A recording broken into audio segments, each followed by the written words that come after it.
Good afternoon, and welcome to Taking Cuts. I am your host, Ethan Blumenthal, and as always, we have a great show planned for you today. Later on the show, we will have former New York Knicks president Phil Jackson on the show to talk about his new book entitled Getting Fired is Easy.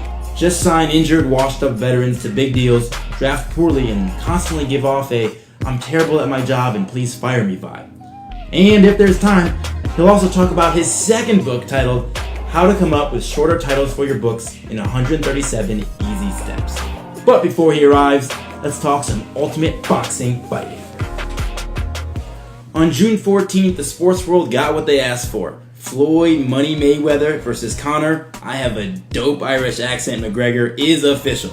Some are calling it a mega fight, some are calling it a super fight, and some are thumbing through their thesauruses as I speak to find an even more powerful word to describe the fight other than super or mega. Conor McGregor is not a professional boxer. He is a UFC fighter, which appears to put him at a huge disadvantage. For the layman, both sports involve grown men being paid to try and kill each other, but hopefully coming up just short. UFC has a European flair as they are allowed to use their feet.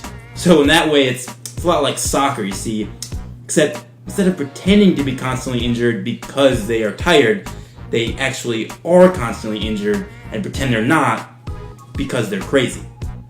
The other major difference is boxing is held in a ring and UFC held in an octagon. I can only imagine the founders of Ultimate Fighting sitting around their conference room eating Chinese food and saying, what if, instead of 4 corners, we added more corners? And then the room was like, oh my god, someone promote that guy, what an idea. People who love both sports would laugh at me for even comparing the two.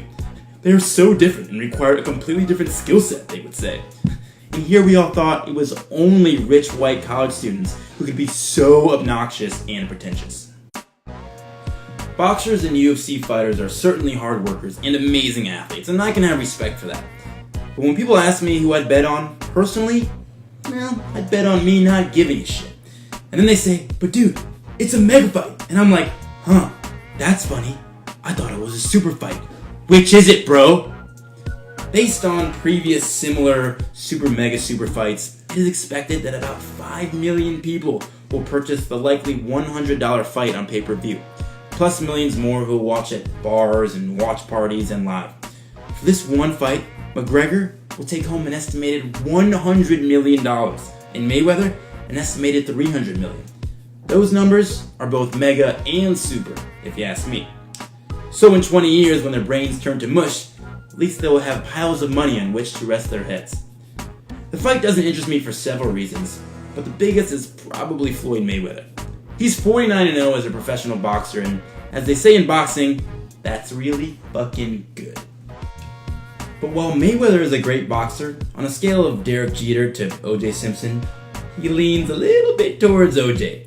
He has been accused of domestic abuse by 5 different women. That's 5 more than is acceptable, and 4 more than many NFL players. Wow, shots fired. He has served 90 days in jail total, done some community service, and paid some fines, but of course none of that changed what he did. With that said, my thought is this. On August 26th, instead of lacing the pockets of 2 guys whose pockets are already oversized, do literally anything else with that $100. Give it to charity. Take your friends out for a drink, buy a pair of shoes with wheels on the back, or get your parents a present for not enrolling you in ultimate fighting classes as a kid. Instead of watching this super mega super fight, be a super mega super person and do literally anything else. For more on this, we send you to our very own David Kuklinski. Hello, and welcome to the Science of Sport. I'm Deshaun Brinkus, a distant third cousin of ESPN's own John Brinkus. My show is like a mix of my cousins and Bill Nye's Netflix show, except we will not trouble you with the ever-present danger and almost certain global catastrophe of climate change. No, on this program the only thing heating up will be the players! Speaking of heating up, Conor McGregor throws punches at a blistering 102 miles per hour. At that rate, assuming Mayweather stands firm, our labs have found conclusively that this fight still won't be worth watching.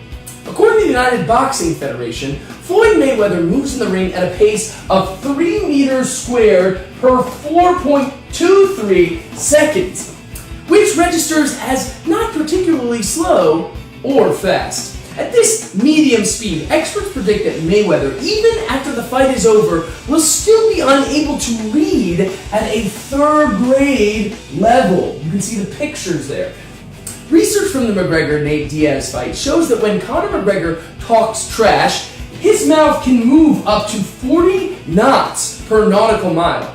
To put that in perspective, the fastest boat ever made can go up to 228 knots, which is simply much faster. And not to bore you with too much unnecessary information, but McGregor's mouth also happens to contribute more methane to our warming climate than the farts of 17 grass-fed spotted European cows, as you can see here, over their entire lifetime. The temperature on the day of the bout is almost certain to be a record high due to the undeniable truth of a rapidly heating planet. As for the fight itself, Conor McGregor is used to the UFC, where you are allowed to kick and chokehold and do many number of things that look painful and awful. But how will McGregor use all of these moves when he's not technically allowed to for this boxing match? For this, we hooked up our very own Ethan Blumenthal to our state-of-the-art sensor technology. As you can see here, instead of kicking, we at Sports Science believe he should consider using his leg to propel his punch at a faster rate. Before using his leg, Ethan was able to punch at a less than remarkable 60 kilometers per hour, or roughly the same as a fairly unathletic 6-year-old can throw a baseball. But after he included his leg in his punch like so, using our advanced technology, we were able to determine that his new punch rate would be nearly 30 kilometers per hour, or 50% slower than his previous regular punch. Using his leg will also leave him completely unbalanced and vulnerable, almost assuredly losing him the fight. While our experiment was a complete failure, much like the global community's response to the ever-present terror of climate change, I figure if I keep talking at this cadence for a long enough time, you might believe that what we did makes any sense at all. And I might believe we're not all doomed to mass extinction. For all of us at the Science of Sport who signed up for a spot in the underground bunker, I'm Deshaun Kaplinski-Brinkus. Back to you in the studio, Ethan, and Godspeed. Thank you, David. Unfortunately, Phil Jackson will not be able to join us on set, as he apparently does not fully understand that he has already been fired, and so he has just rushed to the nearest hospital where former NBA players are recovering from knee surgery to see if he can sign just one more regrettable long-term deal. That's all for us at Taking Cuts. Thanks for watching, and we'll see you next time.